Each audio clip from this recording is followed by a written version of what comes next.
The stories you are about to see are real. The rewards up to $5 million are real.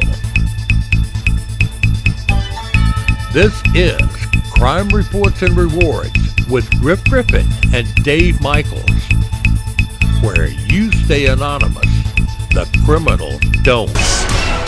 The Richmond County Sheriff's Office is currently searching for the black male who slashed James Brown's daughter. The Richmond County Sheriff's Office currently holds felony arrest warrants for David Jonathan Walker, a black male who's 42 years of age, who stands about 6'2" in height and weighs about 160 pounds. In other words, he's tall and skinny. He has black hair and brown eyes.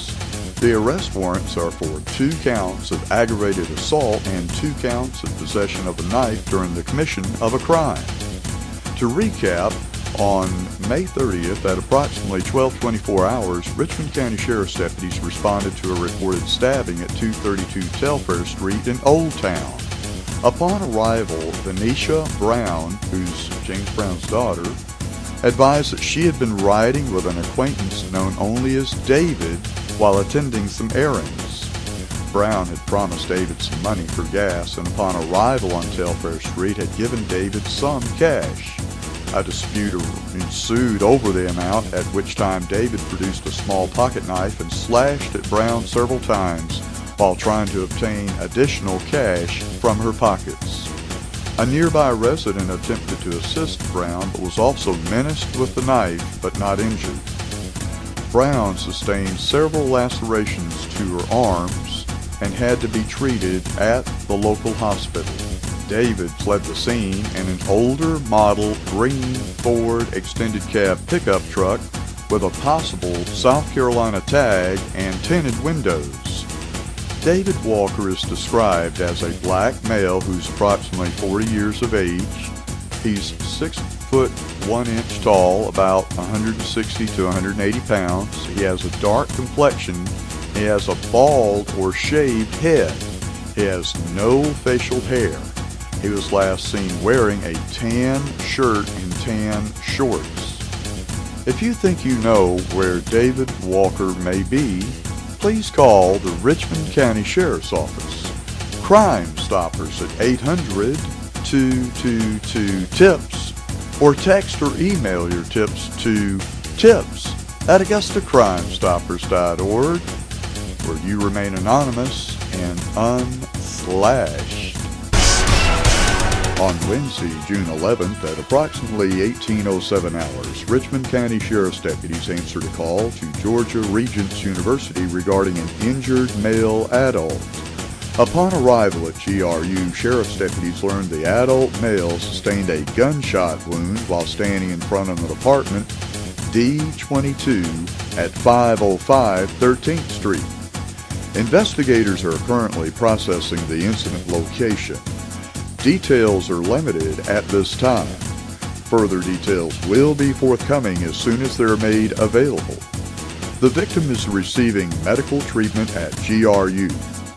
If you think you know what may have happened in front of apartment D22 at 505 13th Street on June 11th at approximately 18:07 hours, please call the Richmond County Sheriff's Office. Crime Stoppers at 800-222-TIPS, or email and text your tips to tips@AugustaCrimeStoppers.org, where you remain anonymous and unshot. The Richmond County Sheriff's Office is currently investigating a burglary that occurred at the Clarion Suites room number 139. On April 30th, the victim went to sleep in room 139 at the Clarion Suites. The victim related to the investigators that at approximately 0550 hours on May the 1st, he awakened to notice a number of items stolen from his room. The victim continued to relate to investigators that he learned that his debit card had been stolen and used at the second incident location, identified as the Kangaroo gas station located at 3011 Washington Road, numerous times. Richmond County Sheriff's investigators secured video surveillance from the original incident location of the burglary, which is the footage you're watching now. This footage shows a white female suspect wearing a white shirt with a University of Georgia G logo on the front with several horizontal white stripes underneath the G. The white female suspect, suspect number 1, is shown entering the victim's room twice in the middle of the night. On a third trip to room 139, the white female, suspect number 1, is accompanied by a second white female, suspect number 2, who is wearing a red in color University of Georgia hoodie. Both female suspects, 1 and 2, are observed running from the inside of room 139 in opposite directions. The second female, suspect number 2, wearing the UGA hoodie, was seen carrying a black in color book bag. Further investigation confirmed that the victim of the Clarion Suites burglary debit card had been used numerous times at the Kangaroo gas station located at 3011 Washington Road. Richmond County Sheriff's investigators secured surveillance footage of the Kangaroo gas station during the time of these unauthorized transactions. The surveillance footage, which is titled Kangaroo Video for Media, shows the white female suspect number 1 wearing the white shirt with the University of Georgia G logo on the front, conducting 4 unauthorized transactions. The Richmond County Sheriff's Office is asking for the public's assistance in identifying both suspect number 1 and suspect number 2 from the video you see on your screen. Anyone with information leading to the identity of both white female suspects number 1 and white female suspect number 2 are asked to call the Richmond County Sheriff's Office at 706-821-1080, Crime Stoppers at 800-222-TIPS, or email or text your tips to tips@AugustaCrimeStoppers.org, where you remain anonymous and unburglarized.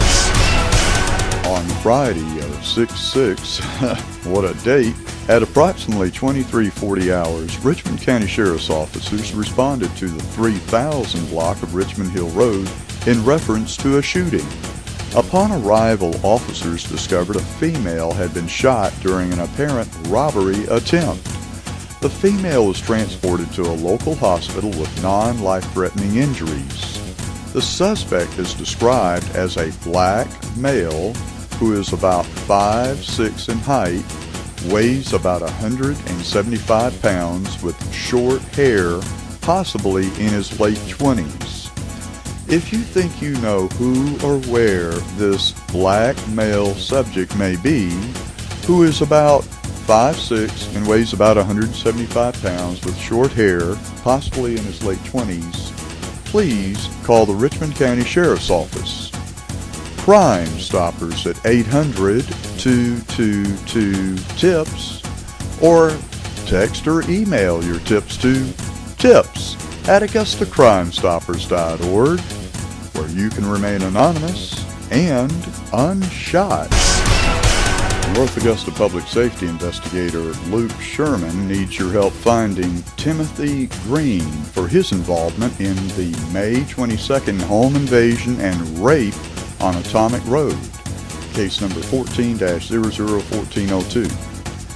Timothy Green is considered to be armed and dangerous. The investigation is still ongoing to identify another suspect involved also. The warrants for Timothy Green include armed robbery, burglary, first degree, criminal sexual conduct, first degree, and kidnapping. When we placed Timothy Green's previous mugshot taken during an earlier arrest on Augusta Crime Stoppers Facebook page, Crime Stopper Deputy of the Year nominee Mike Swint commented that he had dealt with Timothy Green several times. The police are busting their butt. The justice system is failing us. We also commented on Timothy Green's picture. Seems like we were just hunting this guy on Walton Way not long ago. Why won't they keep the bad guys in jail?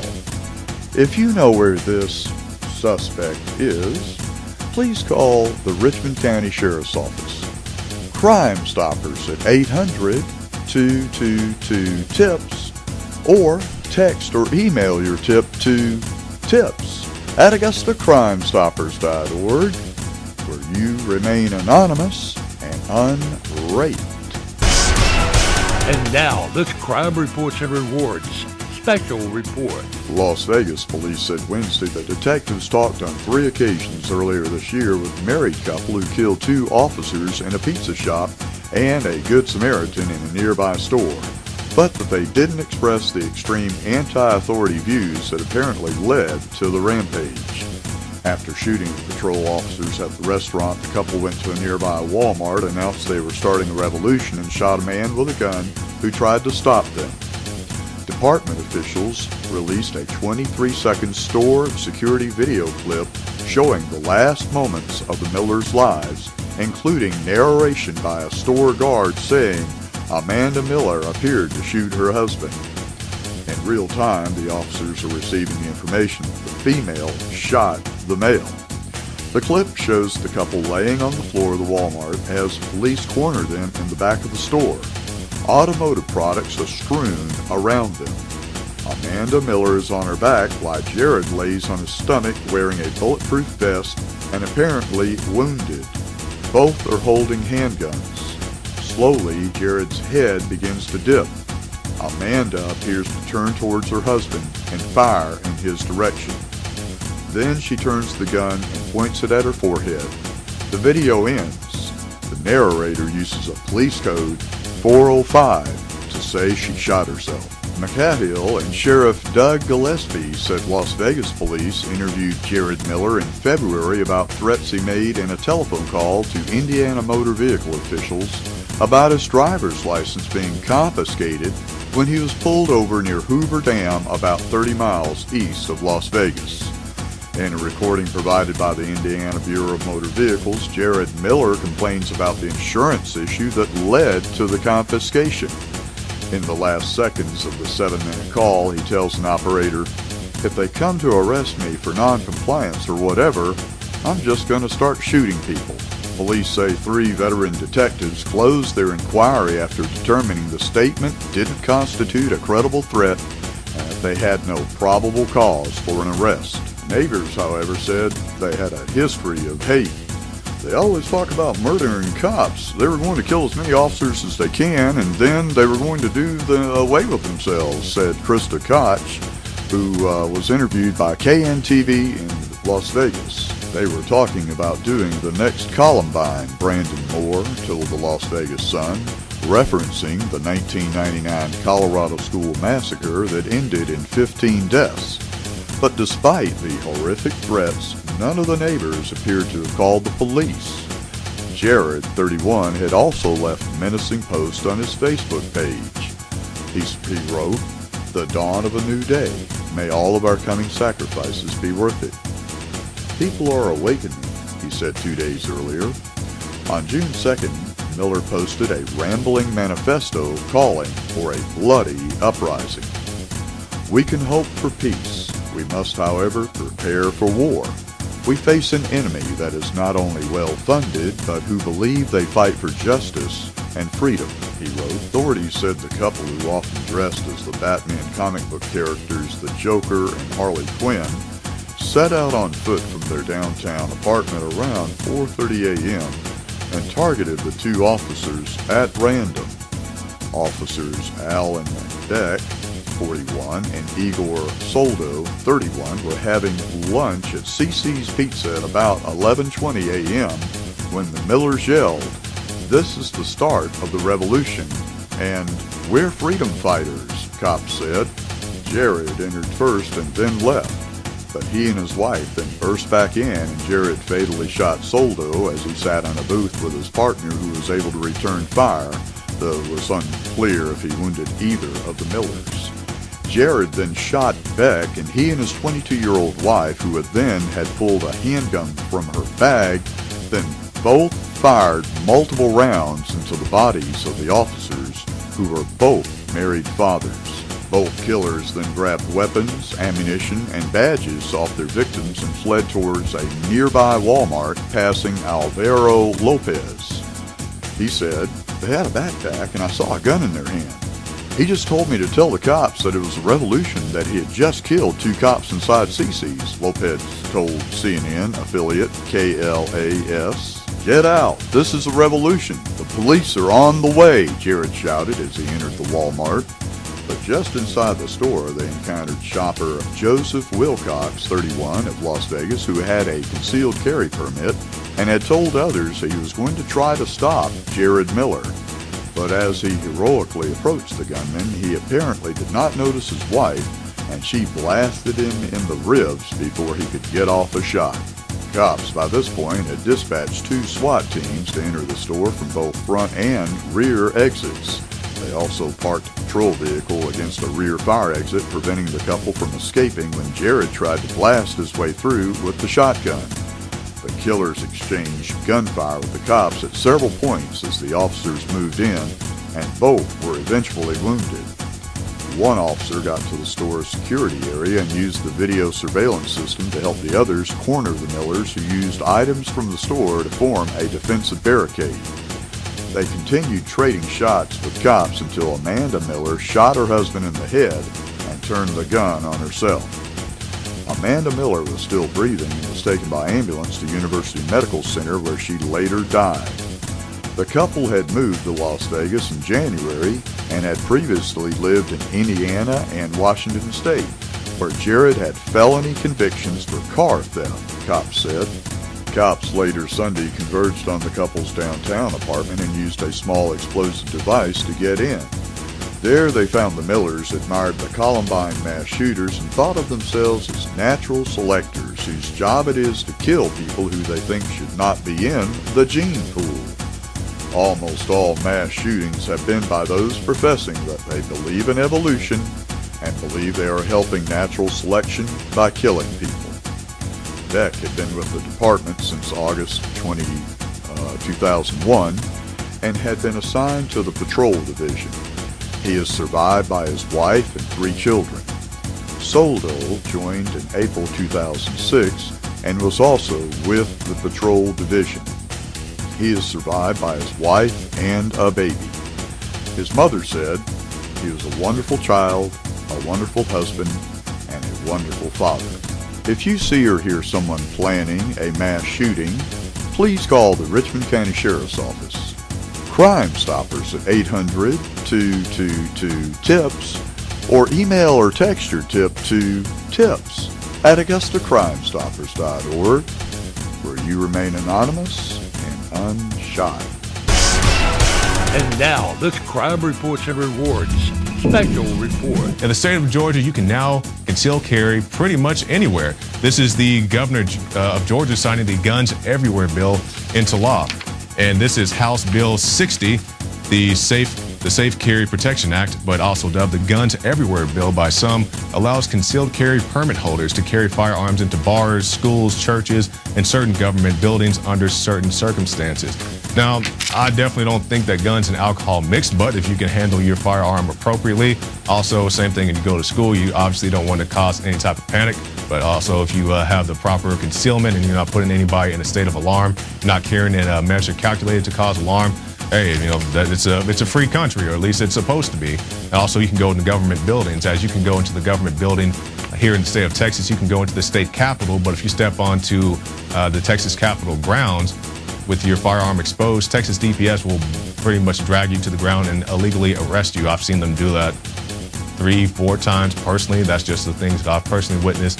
But Georgia, they're going in the right direction. They're not like the state of New York, where they're saying that if your gun has certain cosmetic features, you cannot have it, or in the state of California where they're trying to ban firearms. They have ATF rating, people like Aries Armor. It's just gun grabbing going on all around. But definitely appreciate you guys in Georgia sticking up for your Second Amendment rights. And they say, well, that means people are going to carry all the time. There are plenty of people who don't carry their guns. There are possible many potential gun owners, people who actually have guns currently, and they leave their guns at home, they leave their guns in the car, so it doesn't mean everybody in the state is going to be carrying. There's many irrational fears, many anti-gun groups springing up to fight these type of measures.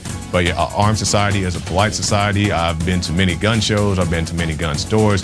Nobody ever got shot. Nobody ever got hurt. And you bump into somebody and say, excuse me, sir, excuse me, miss. You go on about your business and everybody is okay. We as Georgians believe in the right of the people to defend themselves, and therefore we believe in the Second Amendment. Throughout my career as a legislator, I have voted for, and as governor, I have signed legislation that protects the rights to keep and bear arms.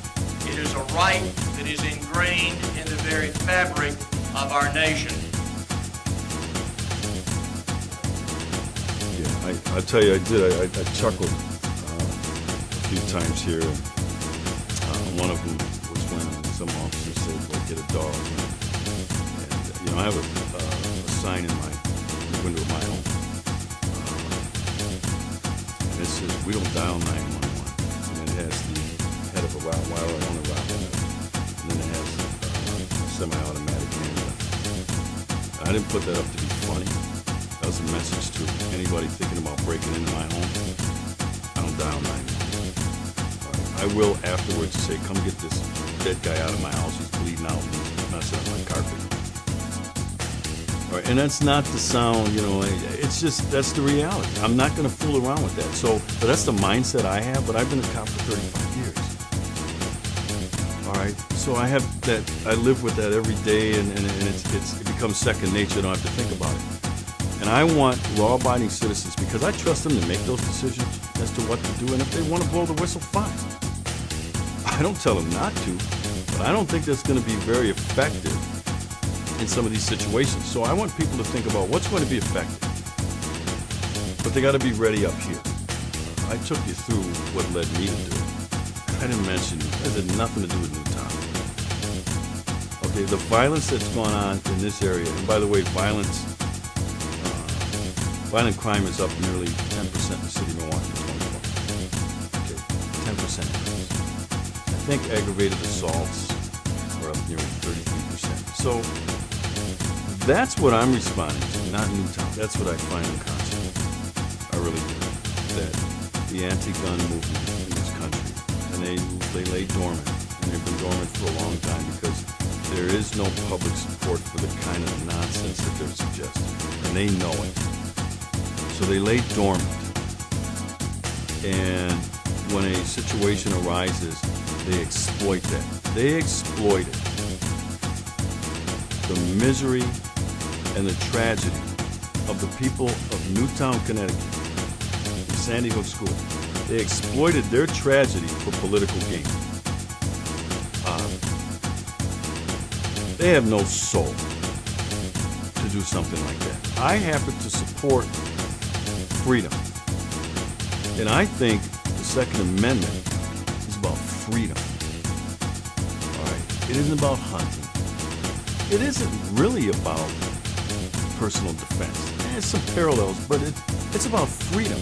It's about law-abiding people being free to make decisions in their lives. That's what the Founding Fathers wanted. That's why they created that Bill of Rights. Freedom from government intrusion. This movement right now is about trying to squeeze that Second Amendment because they are exploiting this Sandy Hook and Newtown, Connecticut tragedy for political gain, and they see an opportunity here. And so they're trying to squeeze something out of this. This universal background check. That sounds good, right? Who wouldn't be for that? That had nothing to do with Aurora, Colorado. It had nothing to do with the suspect in the Sandy Hook. It had nothing to do with a background check. As a matter of fact, the guy in Aurora, Colorado, he passed the background check. The guy who, Wade Michael Phillips, I think his name is, who did the temple shooting, the sick temple shooting here in Milwaukee, right? Tragedy, right? He passed the background check. So this doesn't have anything to do with background check. What this is they're trying to find some nugget that they can take out of this and claim victory. But I say the same thing about me when Piers Morgan, I'm thinking, you know what I'm thinking in an interview? I'm sitting in that chair thinking, you have no idea what's going on the ground here. What are you talking about? All right, so that's why I'm sensitive about saying what a law enforcement executive should do. But I did say this, and I meant it. If some of these chiefs, Chief Flynn here, who's mayors against gun, spend as much energy and as much time attacking criminals, career criminals who perpetrate violence by using a handgun, we'd have a lot safer country. And now, this Crime Reports and Rewards special report. Due to the recent shooting at Payne College supposedly being caused by counterfeit money moving into a drug turf, let's take a look at how to spot counterfeit money. First, before we get into the nitty-gritty, it's important to remember to look at your money. If you see anything suspicious, then move on to the next steps. Compare your money with other bills. Observe the portrait. Observe the seals. Examine the border.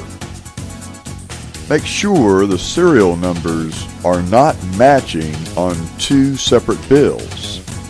And finally, feel the paper, especially the printing will be raised printing that cannot be reproduced.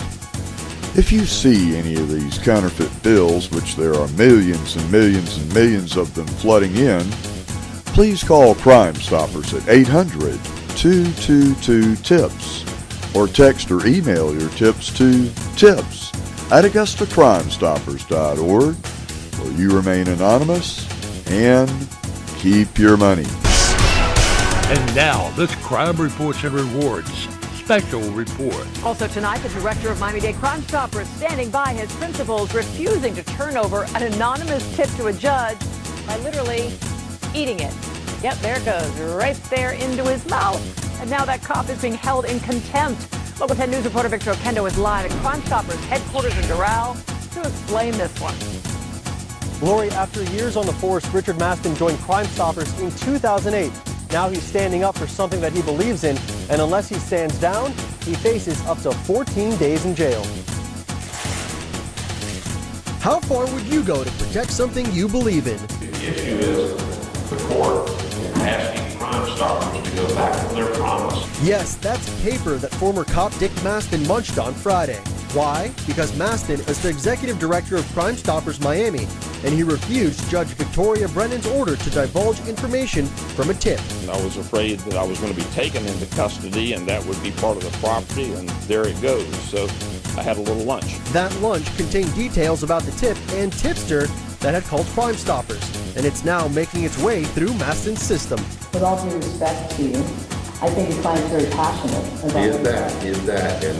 But I think sometimes passion can cloud judgment. We promise the people that give us information to solve murders, serious violent crimes in this community, that they can call us with an assurance that they will remain anonymous and that nothing about them or their information will ever be compromised. This all stems from a cocaine possession charge.